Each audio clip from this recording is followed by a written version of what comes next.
بسم اللہ الرحمن الرحیم۔ پیارے ناظرین، جنت میں اپنی ماں سے ملاقات کا منظر کیسا ہوگا؟ ناظرین محترم، کسی بھی انسان کے لیے دنیا میں سب سے زیادہ پاکیزہ اور محبت کرنے والا رشتہ اس کی ماں کا ہے۔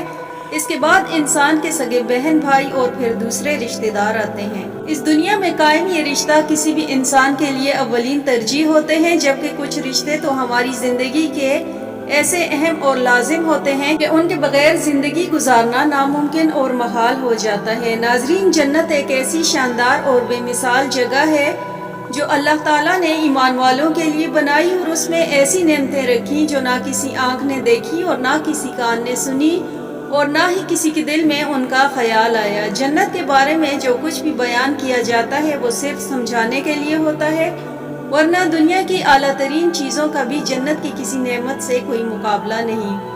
لیکن اب سوال یہ ہے کہ کیا انسان کی نہ ختم ہونے والی زندگی بھی ہمارے یہ اہم اور پاکیزہ رشتے ہمارے ساتھ ہوں گے؟ یعنی جنت میں یہ سوال اکثر ہمارے ذہنوں میں آتا ہے کہ اس دنیا میں ہمارا سب سے عزیز رشتہ یعنی ہماری ماں کیا جنت میں بھی ہمارے ساتھ ہوگی؟ آئیے حدیث کی روشنی میں اس سوال کا جواب تلاش کرتے ہیں۔ حدیث میں ہے کہ جب کوئی روح علیین میں پہنچتی ہے تو وہاں پر موجود روحیں اس سے ملنے آتی ہیں اور دنیا میں اپنے رشتہ داروں کے بارے میں معلوم کرتی ہیں۔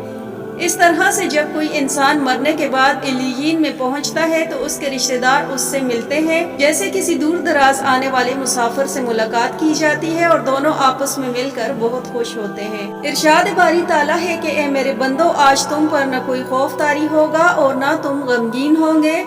میرے وہ بندے جو ہماری آیتوں پر ایمان لائے تھے اور فرما بردار رہے تھے، تم بھی اور تمہاری بیویاں بھی خوشی سے چمکتے چہروں کے ساتھ جنت میں داخل ہو جاؤ۔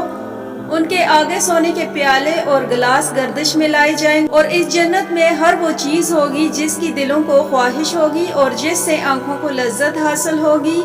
ان سے کہا جائے گا کہ اس جنت میں تم ہمیشہ رہو گے۔ ناظرین، آیات سے یہ ثابت ہوتی ہے کہ جنتی مردوں کی بیویاں بھی جنت میں ان کے ساتھ ہی ہوں گی اور ایک ساتھ ہی جنت میں رہیں گے۔ وہاں جنت میں انہیں ہر چیز مہیا کی جائے گی جس کی وہ خواہش کریں گے۔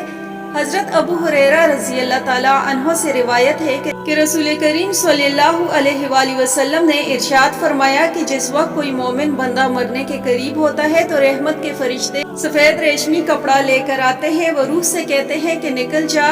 تو اللہ سے رضامند ہے اور اللہ تجھ سے رضامند ہے، اللہ تعالیٰ کی رحمت کی جانب اور اس کے رزق کی جانب اور اپنے پروردگار کی جانب جو غضبناک نہیں۔ پھر وہ روح اس طرح معطر حالت میں نکل جاتی ہے جس طرح سے عمدہ خوشبودار مشک، اور فرشتے ہاتھ پر اسے اٹھاتے ہوئے آسمان کے دروازوں پر لے جاتے ہیں تو آسمان والے فرشتے کہتے ہیں کہ کیا عمدہ خوشبو ہے جو کہ زمین سے آتی ہے۔ پھر اس کو اہل ایمان کی ارواح کے پاس لاتے ہیں تو وہ ارواح خوش ہوتی ہے، اور یہ خوشی اس خوشی سے بھی زیادہ ہوتی ہے جو کسی بچھڑے ہوئے کی آمد سے انسان کو میسر آتی ہے۔ پھر وہ پہلے سے موجود مومنین اس نئے آنے والی سے دریافت کرتے ہیں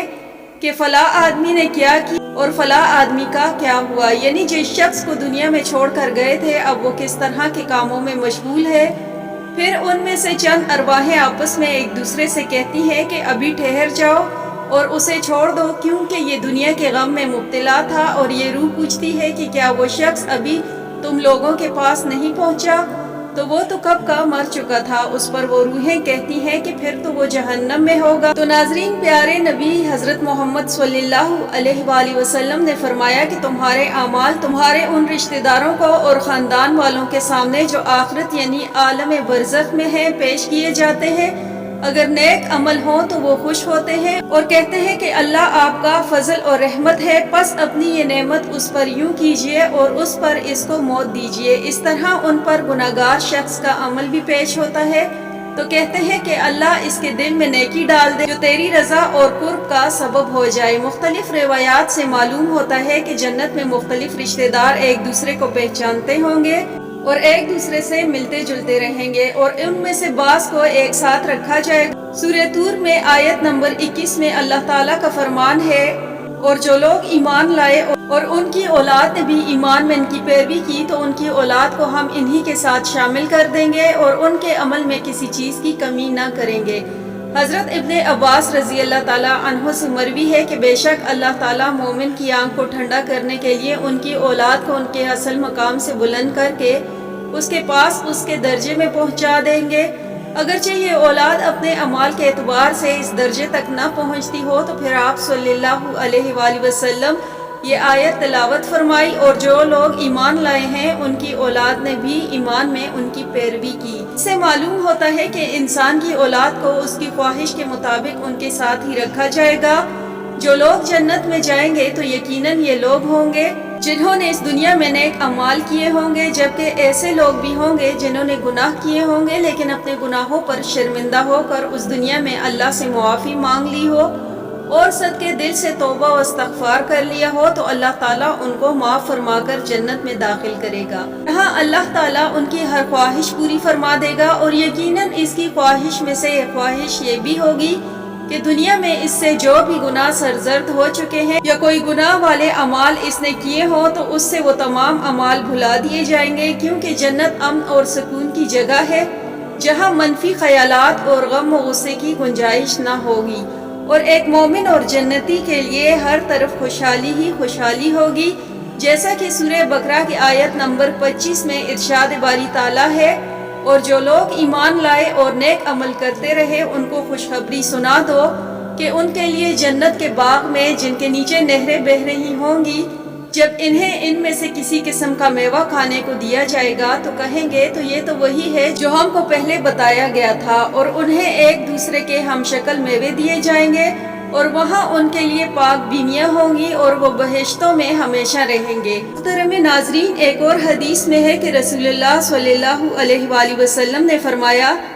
جب اہل جنت جنت میں داخل ہوں گے اور ان میں سے کسی کو اپنے بھائیوں اور رشتہ داروں سے ملنے کی خواہش ہوگی تو اس کا بسترا اسے اڑا کر بستروں کے برابر پہنچا دے گا، اور پھر دونوں تکیہ لگا کر دنیا بیتے ہوئے دنوں کے بارے میں باتیں کرنے لگیں گے، اور ان میں سے ایک اپنے ساتھی سے کہے گا کہ فلاں تمہیں یاد ہے کہ اللہ نے فلاں دن فلاں جگہ پر ہماری مغفرت فرمائی تھی، اس طرح کہ ہم نے اللہ سے دعا کی تھی اور اللہ نے ہمیں مغفرت کا پروانہ عطا فرما دیا تھا۔ اللہ پاک سے دعا ہے کہ اللہ پاک ہمیں دنیا میں آخرت کی تیاری کرنے کی توفیق عطا فرمائے اور ہمیں نیکوں میں شامل کر دے، آمین۔